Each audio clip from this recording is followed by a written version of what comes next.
দেখা যাচ্ছে হিজাব পরিহিতা নারী যারা হিজাব করে নারায়ণগঞ্জ স্কোয়াড নাম সহ বিভিন্ন নামে বেনামে বিভিন্ন জায়গায় বিভিন্ন ভিডিও কন্টেন্ট তৈরি করে শুধু ভাইরাল হওয়ার চেষ্টা করছে। তো পর্দার সঙ্গে এই জাতীয় কন্টেন্টগুলো কোনোভাবেই কি যায়?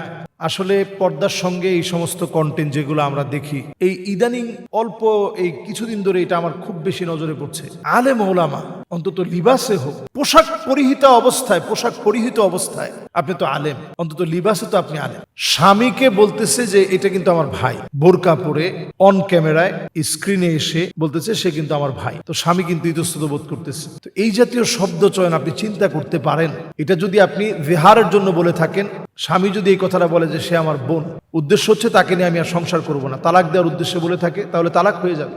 এই জাতীয় শব্দ শুধুমাত্র নিজেদেরকে ভাইরাল করার জন্য এখন হর হামেশা এখন ফেসবুকের ভিতরে, ইউটিউবের ভিতরে এগুলো আমরা দেখতে পাচ্ছি। নতুন করে দেখলাম যে একটা গ্রুপ নারায়ণগঞ্জ স্কোয়াড নাম দিয়ে তারা এখন বেশ বেপরোয়া হয়ে গেছে। যেভাবে একটা সময় ফ্যাশন শো করা হতো, একটা সময় উলঙ্গ মহিলাদের বিবস্ত্র নাটকের যে প্রতিযোগিতা হতো, বিবস্ত্র নাটকীয় যে প্রতিযোগিতা চলতো, সেটাকে ধর্মীয় রূপ দিয়ে এখন নতুন করে কেমন যেন সবাই একরকম বোরকা, সবাই একরকম হিজাব, সবাই একরকমের পোশাক পরে এরপরে হাঁটতেছে।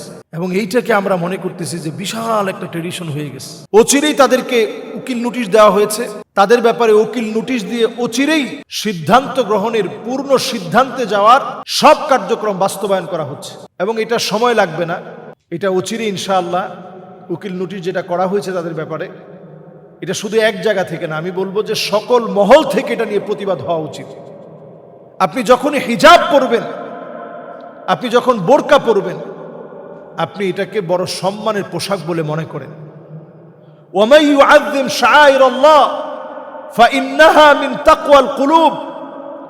আপনি মনে করেন যে যে পোশাকটা আমি পরেছি এটা আমার ইসলামের একটা শিআর, একটা নিদর্শন।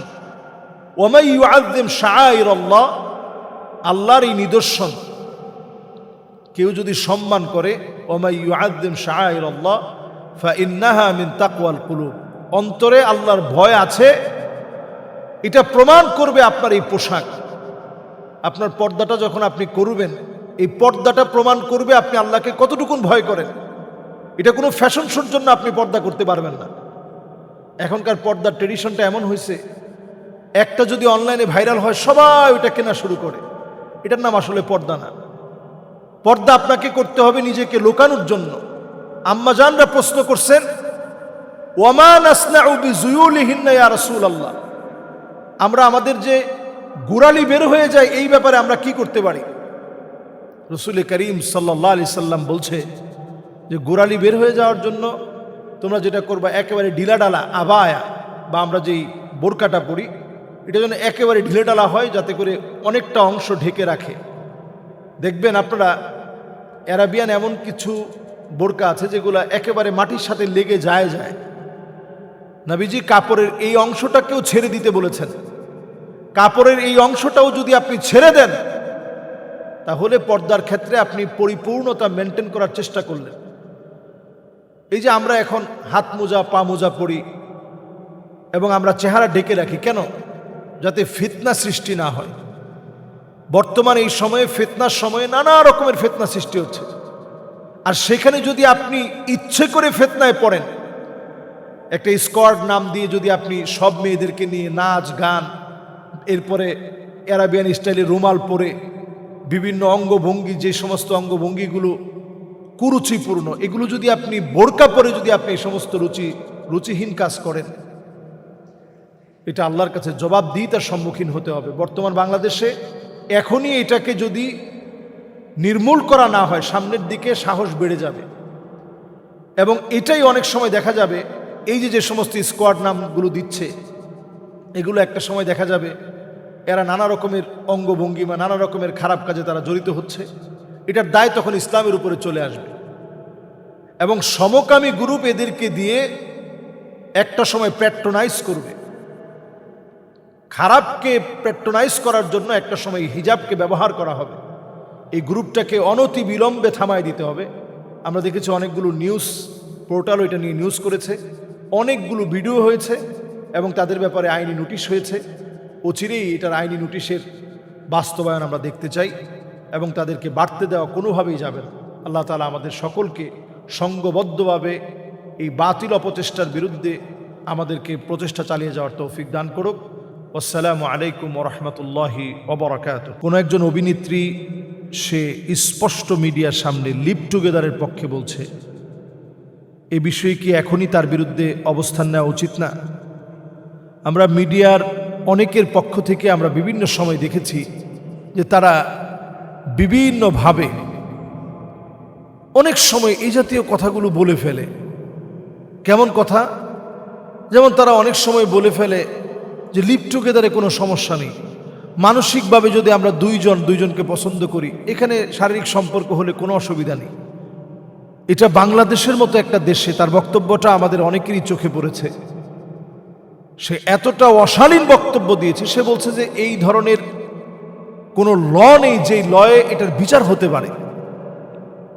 যে সমস্ত মহিলারা আসলে বাংলাদেশের চিহ্নিত সবচেয়ে খারাপ একটা পরিবেশ সৃষ্টি করতে চায়, চিহ্নিত দুশ্মন যারা এদেশে সমকামিতাকে যারা প্রমোট করতে চায়, ট্রান্সজেন্ডারকে যারা প্রতিষ্ঠিত করতে চায়, তারাই কেবল এই জাতীয় বক্তব্যগুলো দিয়ে অনেক সময় তাদের বিরুদ্ধে কথা বললে যে নারীবাদীরা আবার ফুসলে উঠবে যে আলেমরা কেন তার বিরুদ্ধে কথা বলছে। আমি মনে করি অনতি বিলম্বে তার ব্যাপারে আইন হওয়া উচিত, কারণ বাংলাদেশের ধর্মীয় অনুভূতির ভিতরে আঘাত করা হয়েছে। এই কথাটা টোটালি ধর্মীয় অনুভূতির ভিতরে আঘাত করা।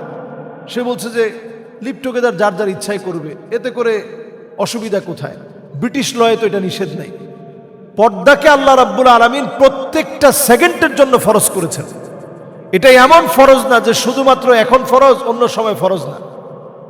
প্রত্যেকটা মিনিটে ফরজ, সেকেন্ডে ফরজ, ইকো সেকেন্ডে ফরজ, ন্যানো সেকেন্ডে আল্লাহ রাব্বুল আলামিন পর্দাকে ফরজ করেছেন। এই ফরজ বিধানকে লঙ্ঘন করে সে যে বাংলাদেশের সাহস দেখিয়েছে, ওয়ালা তাকরাবুজ জিনা, খবরদার জিনার কাছে যেও না।